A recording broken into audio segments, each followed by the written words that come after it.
Did Ukrainian forces know about Russia's offensive in Avdiivka before it went down? Were they lying in wait to take out Russian armor? I'm Paul, U.S. Army combat veteran. It's October 15th, 2023. This is your daily Ukraine update. Let's get into it. Okay, first, taking a look at the control map, there's been a couple of changes that are worth noting. The first of which is outside of Avdiivka itself. Of course, along these two prongs, first outside Vodiane, you can see Russian forces moving towards this Pervomaisky, not really advancing, again, in the direction they want to. I almost think that Ukrainian defenses are operating almost like they're trying to redirect Russian forces, focusing on not giving up an inch of territory in this critical cauldron of Avdiivka, but instead allowing Russian forces to exhaust themselves, moving away from their objective. Again, bear in mind that this is not about completing the encirclement. This is about cutting off roads into Avdiivka, which means you're going to be looking at primarily this route to Orliivka. You can see there's a few here leading out, but they sort of all pass through Orliivka or the Stepova.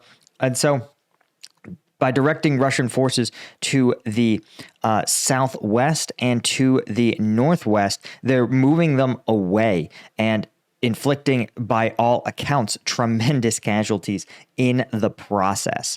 The other of changes, of course, outside of Krasnohorivka, you can see Russian forces advancing pretty marginally, but still at least in the correct direction. But if the reports are to be believed, this is at a tremendous cost. Dozens of armored vehicles, over 1,000 casualties, at least by the Ukrainian reports. So a really eye-wateringly high attrition rate for these very, very, very small gains.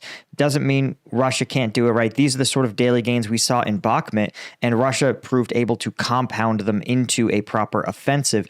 But in Bakhmut, you just didn't see the level of spectacular attack, and I use that literally to mean an attack with a lot of spectacle. By most accounts, these offensives involve a lot of armored vehicles, a lot of precision weapons, a lot of rotary wing assets, and when you see that level of going all in generally means that you don't have a lot of sustaining power.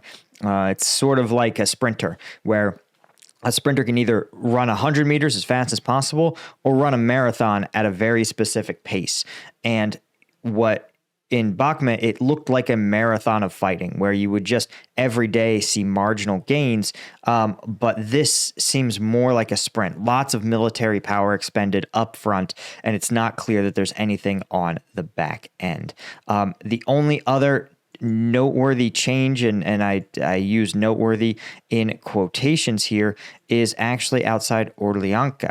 Orlianka is a small town in the Kharkiv region, and it's actually, I wouldn't worry too much about it because this isn't near any of the other areas where we've seen Russian forces kind of advance in the last couple of days, which means they're probably just pushing in spots where they find opportunity, where Ukrainian positions are a little slightly weaker, or where the thinly stretched forces on both sides, maybe they don't have sufficient coverage. You're not really seeing this as part of a larger offensive action. And you can see them just advancing across just a part of a windbreak here. When we look over at the combat map, you can see Russian forces launching just 43 combat engagements, representing a down ramping of their offensive, right? You saw 2 or 3 days ago, it was in the triple digits. Now, of course, you're seeing some work in Avdiivka, outside Donetsk City, counterattacks near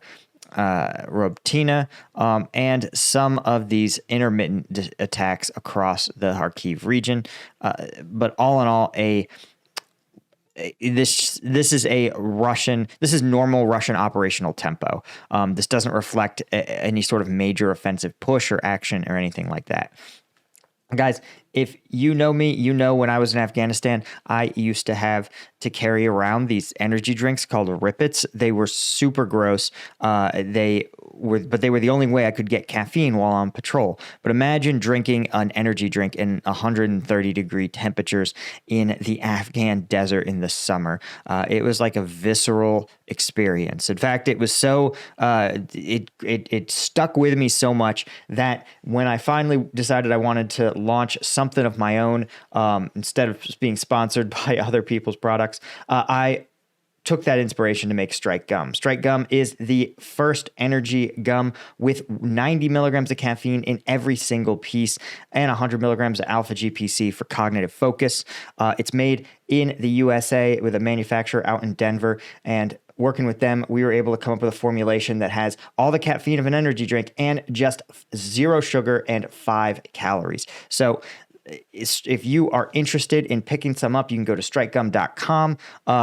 And of course, every sale, a portion of the profits from this first production run are going to be donated to charities that aid Ukrainian civilians who have been injured or displaced in the conflict. So check us out, right? We've also got the tray on sale if you're interested in a more efficient, and if you're looking to somebody who spends a lot on energy drinks and you want to cut down, this gives you 75 pieces, the equivalent of 75 energy drinks at a cost of it ends up working out to like 60 cents a piece. So if you're looking to save some money on your energy drink habit, this is definitely the way to do it. Anyway, check us out, strikegum.com. Okay. War Mapper actually reported some changes in Vodiane, which I thought was pretty interesting. He is reporting that Russian forces have advanced right here in the south towards Avdiivka, this is newly occupied by Russia, and that this chunk of territory north of Krasnohorivka, this I think we've seen on other maps. I have yet to see this actually confirmed, but this is, again, you can see this is bringing them closer to Avdiivka, but this whole tactic of launching a frontal assault has backfired on Russia before. It's not clear to me why they would work so hard to do that now. But as you can see, when we zoom in, this territory is just, maybe it's a reference to this here. I'm not really sure. We've also seen some footage of this coke plant in Avdiivka, but we've also seen from drone footage that it appears that while Russian troops at one point were on this coke plant, there's some footage of them getting just absolutely annihilated because this is a big pile of slag. There's no cover. Why would you tell your troops to take it? Likely because Russian forces rely on human wave tactics. And that's something that the Institute for the Study of War has exposed. First off, U.S. and Ukrainian officials said that at least as of October 12th and 13th, that they had anticipated the Russian offensive operations around Avdiivka and expressed confidence in the Ukrainians' ability to defend. National Security spokesperson John Kirby said that Russian offensive operations near Lyman and Avdiivka, quote, did not come as a surprise. And you can imagine with an intelligence apparatus like the United States observing Russian actions, there's not really any way that they were going to move that many helicopters and armored vehicles into the area without the U.S. knowing about it. Kirby stated the U.S. is confident Ukrainian forces will repel these Russian attacks and that Russian forces appear to be using human wave tactics, right, which is not an actual doctrinal term. If you go into a military brief and you say you want to use a human wave, you're going to get laughed out. What you would describe, what these usually describe, is a frontal assault. And again, in the Russian military's case, it involves massed, poorly trained and poorly equipped Russian soldiers to attempt to secure an advance.